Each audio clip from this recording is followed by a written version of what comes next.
the small town of Willow Creek, seemed to have stopped in time.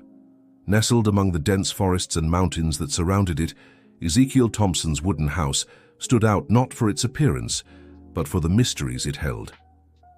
The old man, known for his tales about the forest wardens, lived with his niece Eleanor, a 16-year-old girl who had inherited the curiosity of her missing mother. On that autumn morning, as the sun still struggled to pierce through the mist covering the mountains, Eleanor watched her uncle polishing the medallion he never took off his neck. It was an ancient piece, with intricate symbols that seemed to shift depending on the angle of the light. "Uncle, why have you never told me the true story of this medallion?" asked Eleanor, sitting beside him on the porch. Ezekiel smiled, his tired eyes gleaming with ancient wisdom. "Everything has its time, my dear, and perhaps that time is coming sooner than I would like." Before Eleanor could ask more, a noise in the woods caught her attention. Among the trees, she swore she had seen a pair of golden eyes watching her. It wasn't the first time she had felt this presence, as if something or someone was constantly keeping an eye on her. The quiet routine of the town was shattered that very night. Eleanor was in her room when she heard raised voices coming from the living room. She approached the door silently and saw her uncle confronting three men. Their leader, a tall man with graying hair, had a gaze that mixed familiarity and threat. "Ezekiel, you know you can't protect the medallion forever. Its power belongs to those who know how to use it," the man shouted.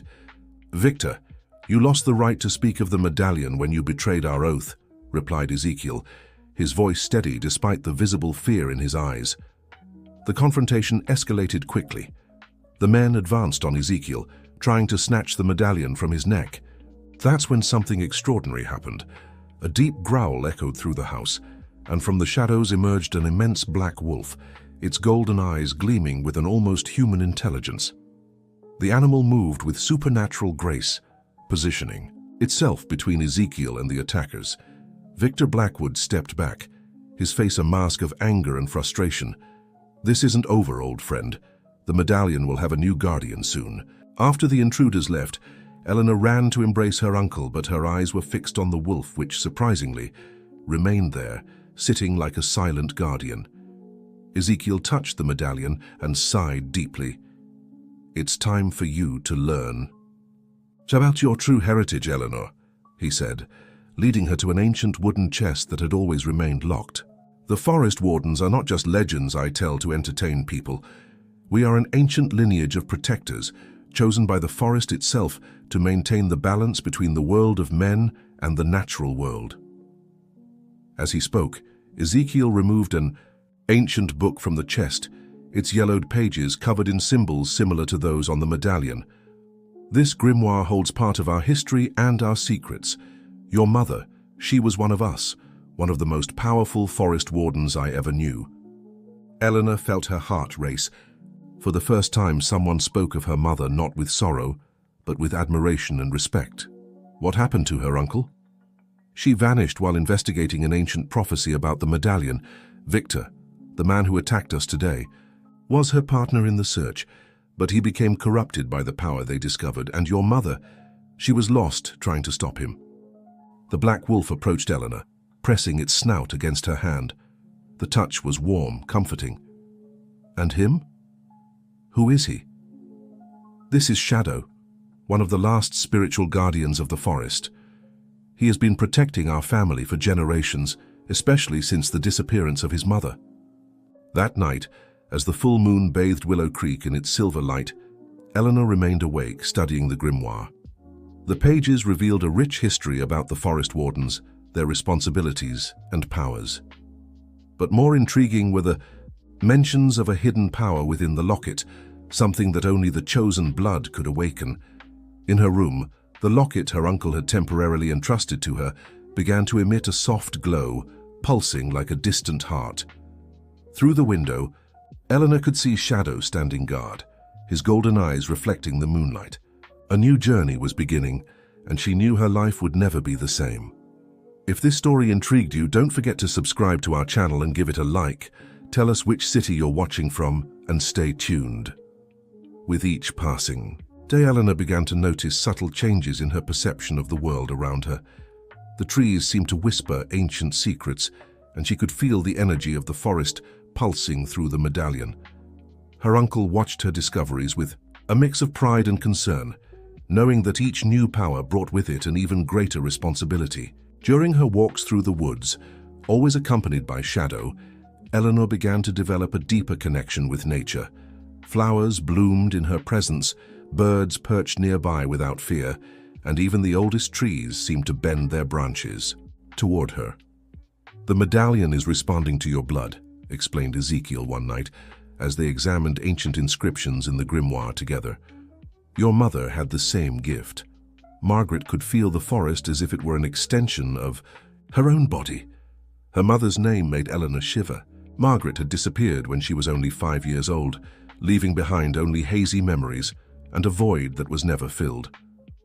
"Why did she never tell me about the forest wardens?" "She wanted to protect her," replied Ezekiel Thompson, his eyes lost in memories. When Victor Blackwood began to change, his mother realized that the power of the medallion could attract dangerous people. She preferred to keep her away from all of it until she was ready. A sharp sound pierced the night, startling both of them. It was the medallion, vibrating with an intensity never seen before. Through the window they saw strange lights dancing in the forest, like giant fireflies pulsing in a hypnotic rhythm. "It's the Guardians," murmured Ezekiel, his voice filled with reverence. "They are manifesting after years of silence." Shadow, who was lying near the fireplace, abruptly stood up, his eyes fixed on the lights. With a nod of his head, he indicated that Eleanor Thompson should follow him. Despite her uncle's protests, she felt compelled to answer the call. The nocturnal forest was unlike anything Eleanor Thompson had ever experienced. The floating lights illuminated her path, creating patterns that seemed to tell an ancient story. Shadow guided her along trails she had never noticed before, until they reached a perfectly circular clearing. At the center of the clearing stood an ancient tree, its twisted branches forming a kind of natural canopy. At the base of the trunk, Eleanor discovered carvings identical to those on the medallion. When she brought the artifact close to the tree, the inscriptions began to glow with a greenish light.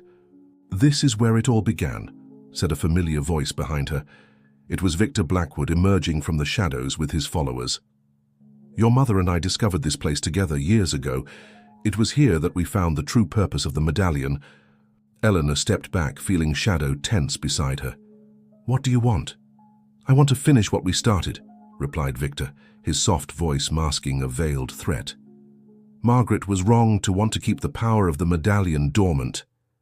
Imagine what we could do if we controlled the life force of the forest itself." The lights around the clearing began to flicker furiously, as if responding to the tension of the moment. The medallion around Eleanor's neck burned against her skin, and she could feel an ancient energy flowing through her body. "Power is not meant to be controlled," she said, surprising herself with the firmness in her own voice. "It is meant to be protected." At that moment, something extraordinary happened. The roots of the great tree began to move, emerging from the ground like living serpents. Victor and his men stepped back, startled by the manifestation. Shadow howled, a sound that seemed to awaken the entire forest. "You have more of your mother in you than you realize," said Victor, before vanishing into the darkness with his followers. "But this isn't over, little warden. The locket will still reveal its secrets." When Eleanor returned home, she found her uncle anxiously waiting on the porch. Seeing her expression, he knew something fundamental had changed. "The ancient tree. It responded to the locket," explained Eleanor, still processing the night's events. Ezekiel nodded gravely. "It's the ancestral tree. Your mother believed it held the secret to awakening the locket's true power, but she also discovered there was a price to be paid, a sacrifice that would need to be made." "What sacrifice?" asked Eleanor, feeling a shiver run down her spine. "This," replied Ezekiel Thompson, flipping through the grimoire to a partially torn page, "is what your mother took with her, the page that holds the answer Victor Blackwood so desperately seeks." That night, as the moon hid behind the clouds, Eleanor dreamed of her mother. In the dream, Margaret Thompson stood before the ancestral tree, the locket glowing around her neck, whispering words Eleanor couldn't understand. When she woke, the locket was pulsing again, as if trying to tell her a long-kept secret. The arrival of winter brought with it a thick fog that draped Willow Creek like a mystical veil.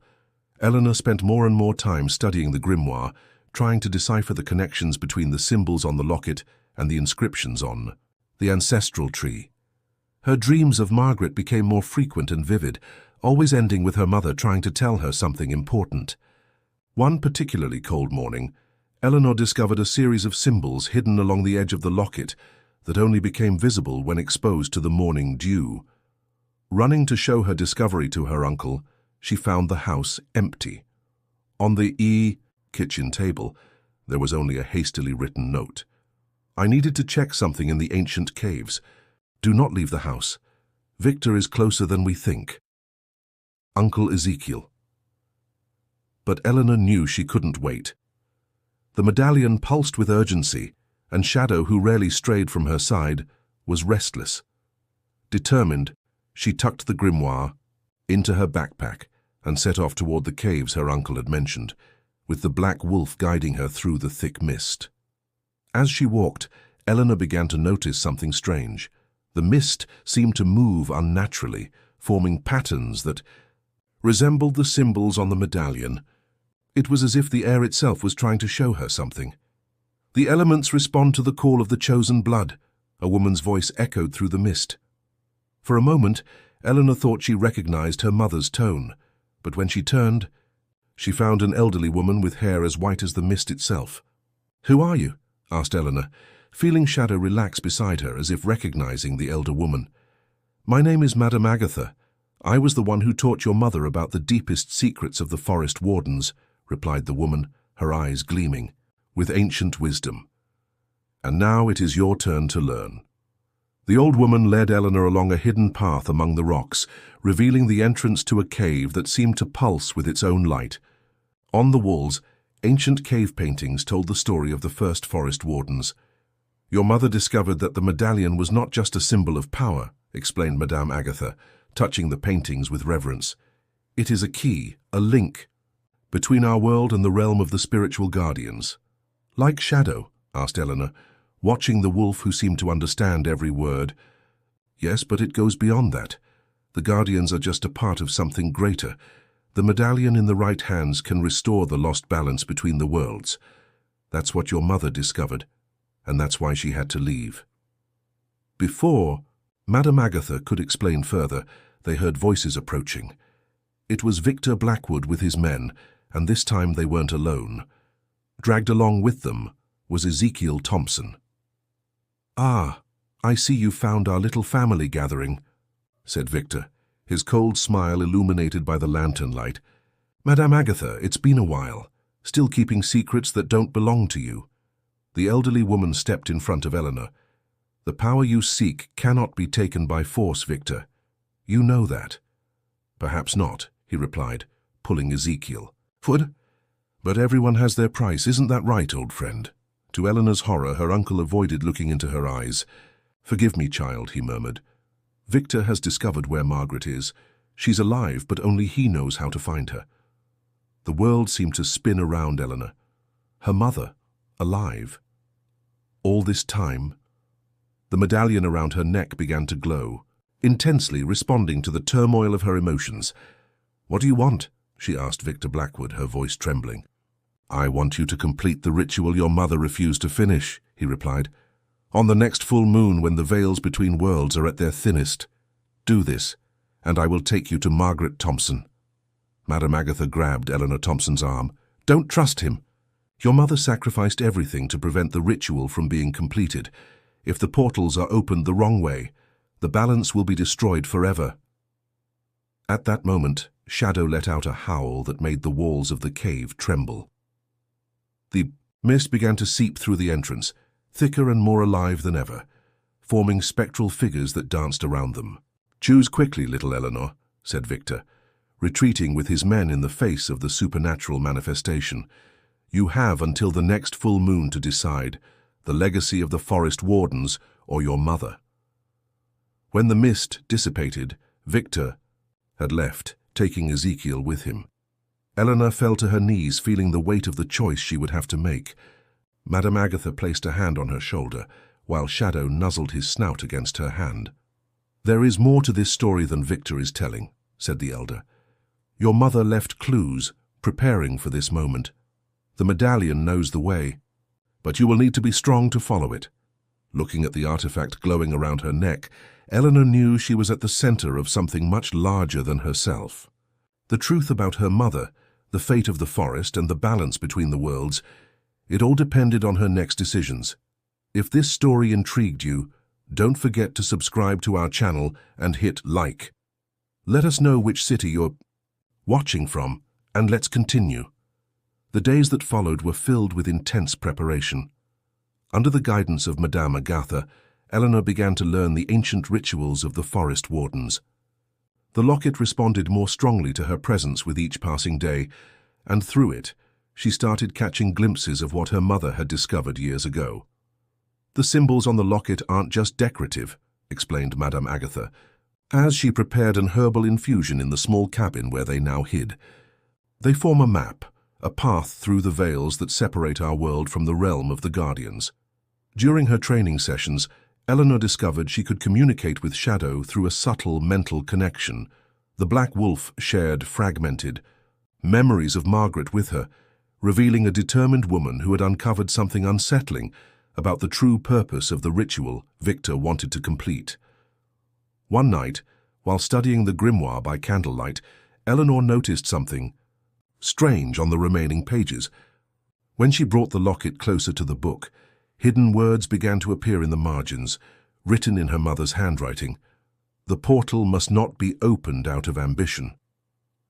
The price is too high. True power lies in harmony, not control.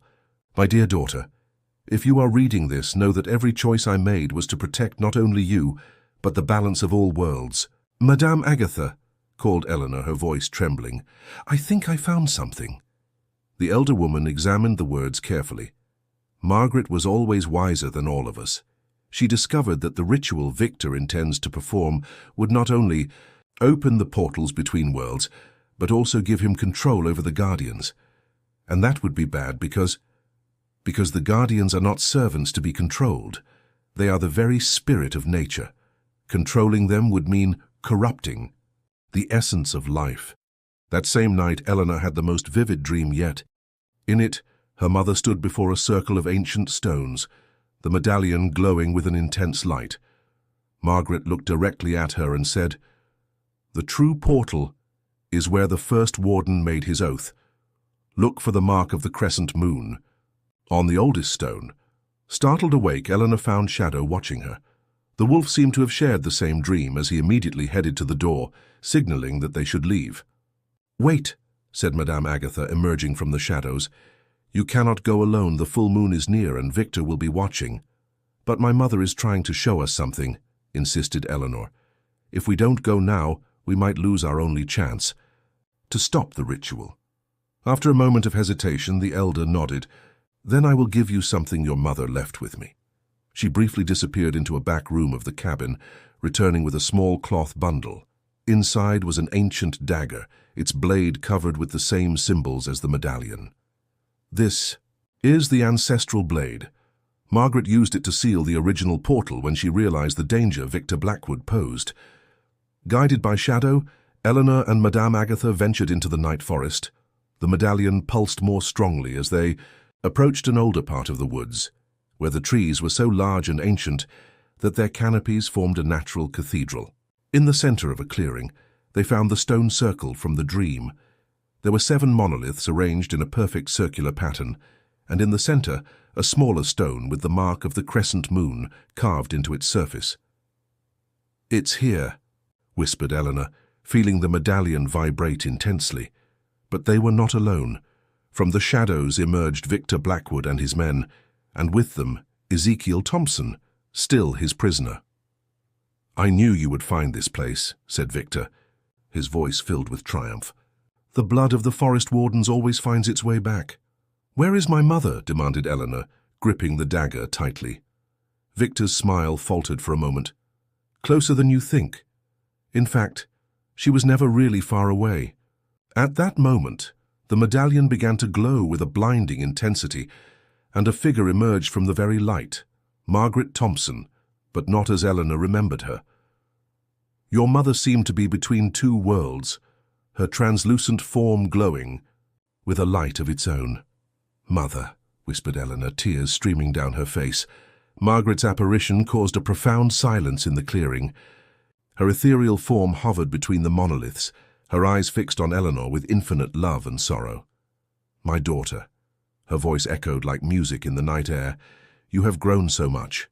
Forgive me for leaving, but it was the only way to prevent the power of the medallion from falling into the wrong hands." Victor stepped forward, his eyes gleaming with a mix of triumph and obsession. "Margaret, after all these years, you are not trapped between worlds, you have become part of them." "Yes, Victor," replied Margaret, her voice carrying an ancestral weight. "I became a guardian to seal the portal permanently. It was the only sacrifice that could stop his ambition." Eleanor felt the pendant pulse in sync with her mother's presence. Now she understood. Margaret had not disappeared. She had transformed, merging her essence with the very guardians to protect the balance between worlds. The ritual was never about controlling the guardians, Margaret explained, her form floating toward her daughter. It was about becoming one of them, about understanding that true power lies in harmony, not domination. At that moment, Shadow stepped forward, standing beside Margaret. His black fur began to glow with the same ethereal light, revealing his true nature. He, too, was a guardian, tasked with protecting Eleanor from the very beginning. Victor, realizing his plan was crumbling, pulled an object from his jacket, a second pendant, an imperfect copy of the original. "If you won't help me open the portal, Eleanor, I'll use this to force your mother back into our world, destroying the seal she created." "No!" shouted Madame Agatha. "This would destroy the balance of all worlds." The sky above them began to darken, clouds swirling into a spiral over the stone circle. The fake medallion in Victor Blackwood's hands emitted a sickly light, while the original around Eleanor Thompson's neck glowed with renewed strength. It was then that Eleanor understood what she needed to do. Raising the ancestral blade, she walked to the center of the circle. "Mother," she called, "show me the way." Margaret Thompson smiled, her love illuminating the night. "You already know the way, my daughter. You always have." With a fluid motion, Eleanor placed the medallion into the crescent moon mark on the central stone. A golden light burst from the point of contact, enveloping the entire clearing. The monoliths began to pulse with ancient energy, and the air filled with the ethereal forms of dozens of guardians. "No!" shouted Victor, trying to push forward. But ancient roots emerged from the ground, blocking his movements. Eleanor, guided by a knowledge that seemed to come from her very soul, began to chant words in an ancient tongue. The fake medallion in Victor's hands crumbled to dust, while the original pulsed with ever-increasing strength. "The true power of the forest wardens," said Margaret, her voice blending with Eleanor's chant, "is not in controlling nature, but in becoming one with it." In a flash of blinding light, the portal between worlds opened completely. But instead of creating a rupture as Victor had intended, it created perfect harmony.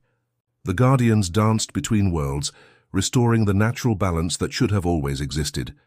Victor fell to his knees, finally understanding the magnitude of his mistake. His followers fled, leaving him alone in his defeat. Margaret approached, Eleanor now able to touch her through the harmonized portal. "You have completed what I began, my daughter. Now the worlds can coexist in peace, and the guardians can fulfill their true purpose." "Will you stay?" asked Eleanor, tears of joy streaming down her face. "I have always been here," smiled Margaret. "And now you too are part of this legacy, a true forest warden, a protector of balance." The locket, now permanently fused with the ancient stone, continued to glow, but softly and reassuringly. Shadow approached, his form shifting between wolf and guardian, symbolizing the new harmony between the worlds. Ezekiel, freed from the roots that bound him, embraced his niece with pride. Madame Agatha smiled, knowing that the ancestral knowledge was safe in the hands of the new generation. From that night on, The small town of Willow Creek was forever changed. The forest gained a special glow, and the inhabitants began to notice the ethereal forms of the guardians dancing among the trees on full moon nights. Eleanor Thompson took on her role as the forest warden, protecting the portal and maintaining the balance between worlds. Her mother, though existing primarily as a guardian, could visit her through the harmonized portal, sharing wisdom and love. And on quiet nights, when the moon bathed the forest in its silvery light, Eleanor could be seen walking among the ancient trees, shadow by her side, the soft glow of the guardians illuminating her path. A guardian of a legacy that had finally found its true expression in the harmony between all worlds. If this story intrigued you, don't forget to subscribe to our channel and hit like. Tell us which city you're watching from, and stay tuned.